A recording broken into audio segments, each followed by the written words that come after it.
Welcome to Technology and Education. Today I'm Richard Smith. And I'm Caroline Crawford, and we are coming to you from the University of Houston Clear Lake in Houston, Texas, USA. And today we are discussing the essential skills of instructional designers. Well, maybe not all the essential skills, but most of the essential skills. Basically, you're everybody's mama, and you have to have a hand in everything going on so that you know what the instructional design, what is occurring, what needs to be included, what issues may arise. So I'm thinking one essential skill would be the ability to write. Yes, grammatically correct, the verbiage makes sense, verb tense makes sense. I always have an issue with that. and being able to get things down on paper, or which eventually will go to video or digital, whatever, and in a succinct way that gets the main idea across quickly. I'm always impressed by people that do that. I always take the long way around. And this is why, but there's this little component, and by the way, and I know that sort of it's stuff. always difficult for me. It drives me crazy when I see that in lessons. Thank you. But succinct, absolutely. Everything has to be succinct. Get to the point, make it clear, understandable, all that good stuff. And I still struggle dealing with that. Strive to do that well. it's a problem, and that gets into, I think, another essential skill, which is that of being a problem solver. Because when you are designing instruction, you are always going to run into problems, especially if you're designing instruction with a team. That's true. And thinking outside the box as well concerning the problems. If you're a problem solver, don't just say there's only this one solution. There are so many solutions to choose from, which is the most appropriate towards meeting whatever issue has arisen. Well, thinking outside... See, you're very verbose. Thinking outside the box, and in order to think outside the box, you have to have a very good grasp of the field and of all the solutions that have gone before. I mean, it's not going to come to you just out of the Brahman Atman, so to speak, or out of the ether. It's just not going to come to you. You have to have had some experience and at least done some research. A strong base of understanding. Right. And you're right. Know what happened before. You need the research component. Absolutely. Another thing, and bordering on what you were just saying, that out-of-the-box idea is that you really kind of need to be an innovator to keep that. I think so, to make it engaging, Yeah. to continuously keep things interesting and engaging, and yourself as well. It's kind of boring doing the same thing over and over and over.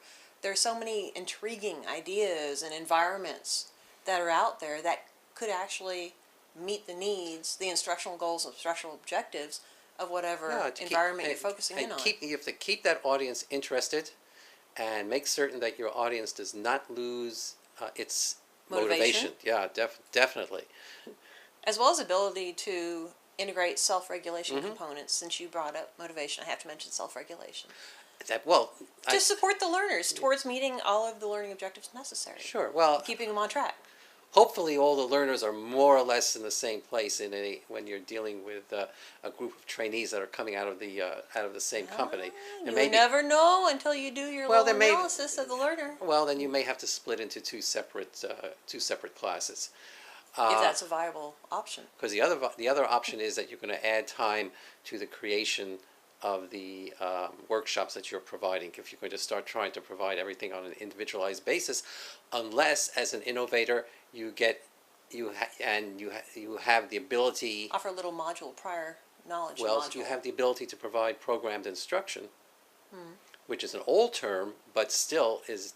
Program instruction really translates down to direct instruction, and it's very, very, very effective. But in order to do that, we all need the same knowledge base, and that's part of the instructional design process. Make sure everyone is at the same knowledge base. In order to do that, in order to move forward, or close to. You need to also be all these other You keep things. trying to focus me in. All these other things, right? I'm going to focus you in. I'm going to train her.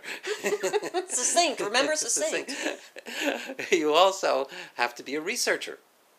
True. You need Second to- time you mentioned that. I That's know, a very good but point. I didn't say Everything it needs as the something research component really integrated. essential. So you have to, as a researcher, you have to know the field or get to know the field, learn what other people have done previously, learn what the research is in the field of instructional design, Right. research whatever company you're working for, what their needs are, and be able to put all that together to make a grounding for the instruction that you're going to provide. As well as recognize whether what is occurring, the need you're trying to meet, whether it is an instructional need or if there's something else going on, if there's some other type of training that needs to occur, some other form of support that needs to occur. It may not be an instructional issue at all.